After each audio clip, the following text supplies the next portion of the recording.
Hello সবাইকে, দেখো আজকে একটা মেকআপ আর্টিস্ট আমার গোপ এঁকে দেবে। এর আগেও এঁকেছে, কিন্তু অনেক দিন পরে আসছে, সেই জন্য ভিডিওটা বানাচ্ছি। চলো দেখতে থাকো।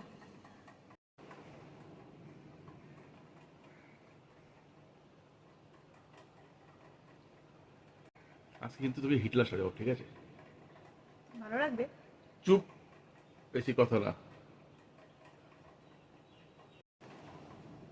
আমার চমৎকার লাগছে, পুরো ব্রোকে হেভি লাগছে আজকে। করছো এরকম বিচ্ছিরি করে এঁকো না, রাজাদের মতো এঁকে দাও হ্যাঁ, না। সবসময় রাজাদের মতো। দেখি। দেখতে দাও না আমাকে। দাঁড়া, এই বেশি পাকাবি না। পাতলা পুরুকে ভালো লাগে নাকি এর সাথে? একটু ডিপ। কেমন? তুমি বলো কেমন লাগছে? হেভি লাগছে, হেভি ফাটাফাটি। এ মা